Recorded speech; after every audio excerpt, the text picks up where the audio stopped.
მოგესალმებით ძვირფასო თანამემამულენო.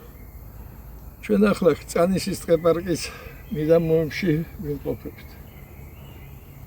ჯერ კიდევ ქართული ტერიტორია, ყოველ შემთხვევაში ქართულ ხალხს, ქართველებს საშუალება გვაქვს, რომ ჩვენ მოვიდეთ, ავუშვით, ერთმანეთს მოვეფეროთ. მაგრამ ეს ჯერჯერობითაა. მე მინდა შეგახსენოთ ძვირფასებო, რომ 231 წლის წინათ აქ ახლომახლოს წანისის ველზე წანისის ბრძოლა იყო. სადაც 35,000 აღამახმად ხანის მოლაშქერს 5,000 ქართველი შეება 75 წლის ერეკლე მეორის სარდლობით. დაუმარცხდით.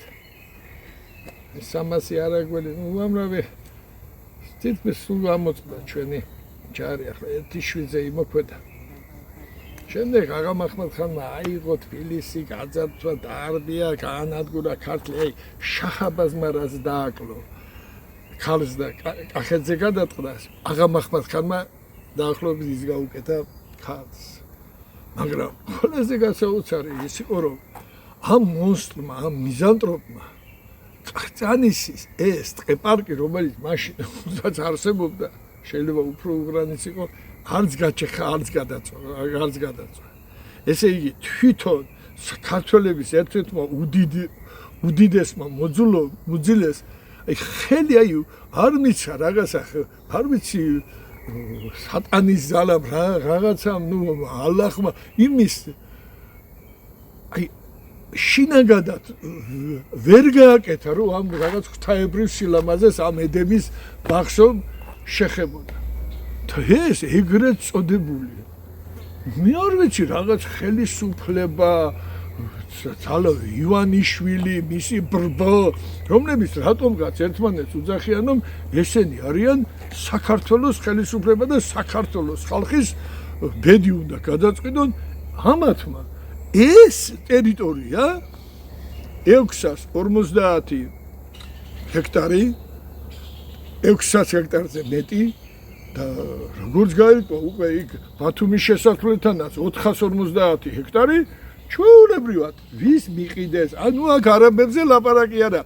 მე მინდა შეგახსენოთ, ჩვენ ხო არაერთხელ ჩავწერეთ აქ ლაივი, კაცო, სულ აქ ვიყავით ხოლმე თავიდანვე, მაგრამ შემდეგ მოხდა რატო გადაიდო?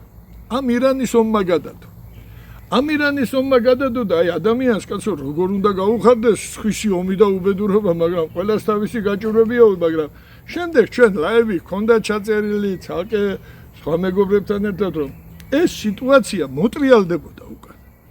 აუცილებლად ეს არაბიზაციის საფრთხე და თანაც ეს საფრთხე როგორც კი უდრავ დარეგულირდებოდა და ეს საფრთხე ბევრად უფრო მასშტაბური და ბევრად უფრო ჩვენთვის დაუნდობელი და ხიფათის შემცველი იქნებოდა. რატო?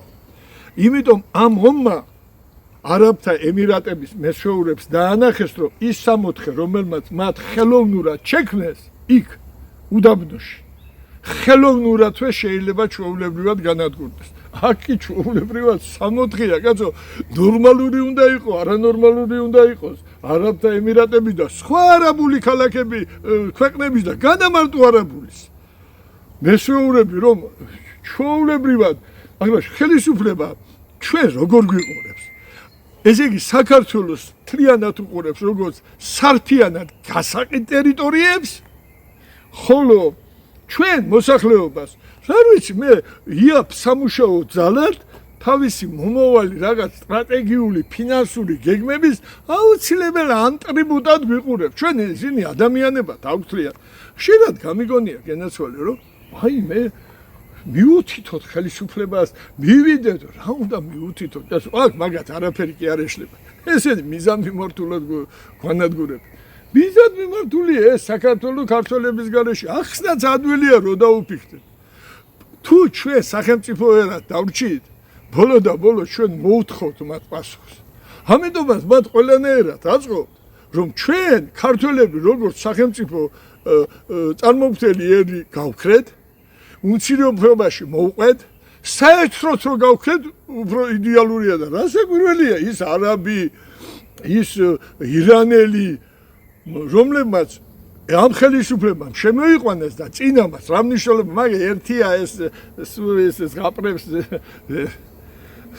ნუ გეშინია ზოგიერთი რომ ვითომ აგინებს ეს ხელისუფლებას ვითომ ლანძღავს ოპოზიციაშია ვითომ მე ბებია და ილიკო და ილარიონი მახსენდება ბებიას სიტყვები ნუ გეშინია ბებია მე რო წევლი ჩემი ძუძუები გლოცავენ ასე ზღაპრები უკვე ნუ ახლა უკვე ცოტა რო არ მოგატყუებთ განსვალი შეურაცხყოფელია დავწინია რა თუმცა არც უნდა გაგვიკიდეს კაცო გოეთეს სიტყვებია ჭკვიანების დაცინვა სულელების ბუნებრივ პრივილეგიას წარმოადგენს ხოლმე ბუნებრივ პრივილეგიას ჩვენ მათ ვერ მოუშვით მე უბრალოდ ერთი რამე მინდა შევახსენო ამათ რა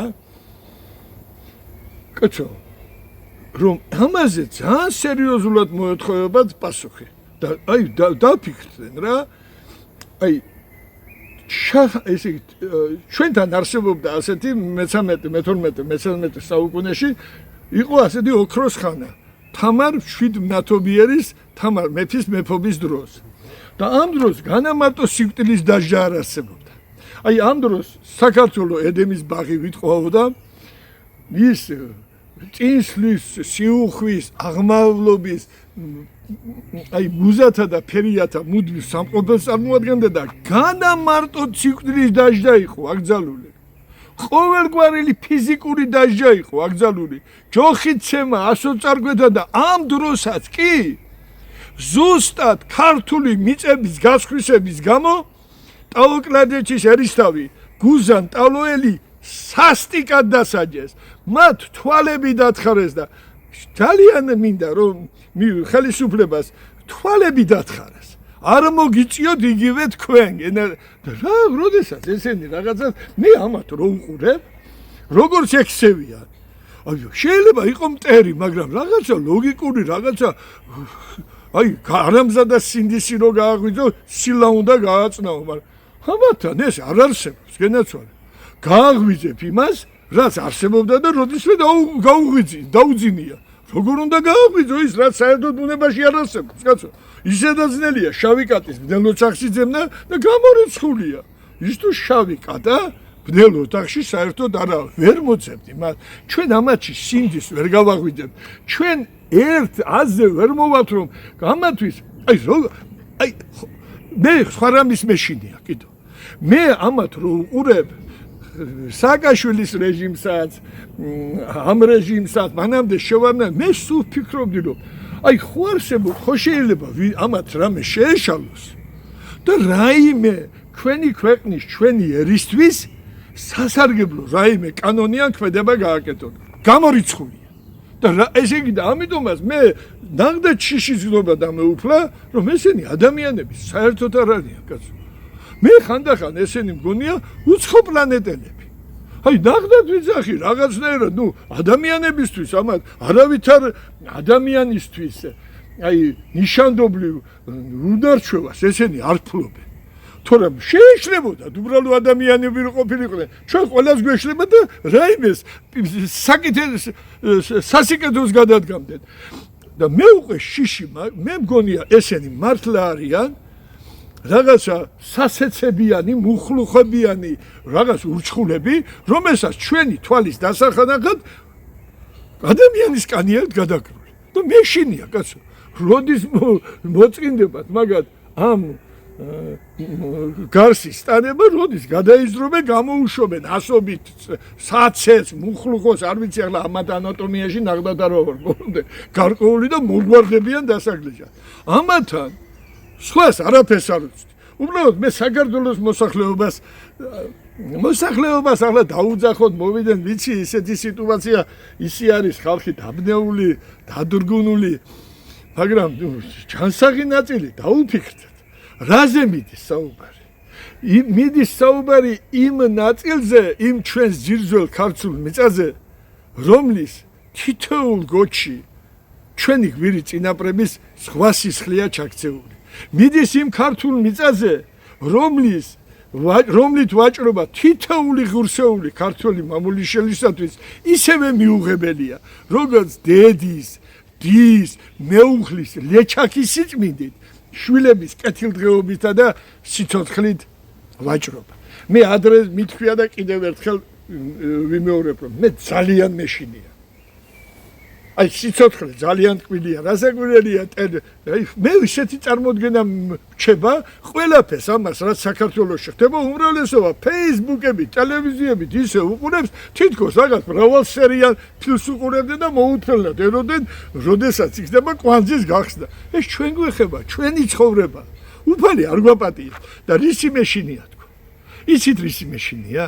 რომ ჩვენი შთამომავლები ჩვენ საფლავებზე შეიძლება აღარც და ვეღარც მოვიდნენ. აღარ მოვიდნენ იმიტომ, რომ დანადებით იყვნენ. სად იყვნენ კაცო ჩვენი წინაპრები, როდესაც ჩვენი ეს ქვეყანა ედემის ბაღისათვის ასე გაყიდეს და გაანიავეს და ვეღარ მოვიდნენ. იცით რატო? უბრალოდ აღარ არსებობდეს ჩვენი საფლავები. ის გადათხრილი შეიძლება იყოს და ვიღაც გადამთიალებს, შეიძლება ქონდეთ სასტუმროები, კაზინოები და ბორდელები გადახდილი. ამიტომაც ახლა რამდენჯერ უნდა მოუწოდოთ. რასაკვირველია, ვერც ერთი, ვერც პოლიტიკური ძალა, ვერც გაერთიანება მოსახლეობის ასე კონსოლიდაციას, კრიტიკული მასისას ვერ შეძლებს. გაერთიანება საჭირო. პანაცია არ არსებობს.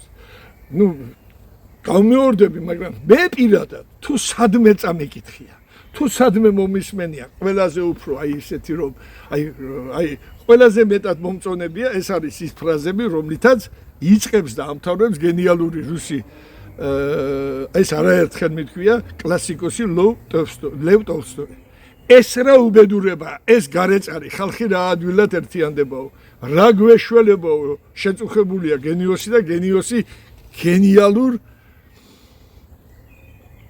გამოსავალს პოულობს. მოდი ველაწესიერი კაცი გავერთიანდეთო. ეს რა უბრალოა უხარია მას. გავაკეთოთ იქნება ეს. ამავე დროს კაცო აღმაშენებელის გავიხსენოთ. ვაშკაც რო ძალიან გაუჭირდება, არავითარი გზა აღარ დარჩენილა გარდა ბრძოლისაო. ბიჭო, ჩვენ ხო ილია ჭავჭავაძის შთამომავლები ვარ. ქარხის ერთობა სტიქიონია, ასტიქიონება გამარჯვებაო. არ შეიძლება ქართველებო, უკვე საფრთხე ხო ისეთია რომ აი შეიძლება უკვე ჩვენი შთამომავლების საერთოდ საქართველოს როგორც ასეთი აღარ იყოს. ეს მოახლოეს 10 წელიწადში შეიძლება ქართული გენი გადაგვარდეს. ამიტომაც არ შეგვიძლია გავერთიანდეთ. გავჭიროთ თავი არდებეძებ, არ არის პრობლემა, თუ საჭირო, მართლა გეუბნები, მე 79 წლის კაცი ვარ, რა დროით შემიმორიდება, რომ ვაიმე და სხვანაირად არის ხალხი, რომელიც მართლა გაჭირავს, კაცო. ხო და მოდით, გავერთიანდეთ, ვიბრძოლო, ავსტიქიონდეთ, ვიბრძოლო და გავიმარჯვებთ, გენაცვალე. ღმერთმა დალოცოს სრულიად საქართველოს.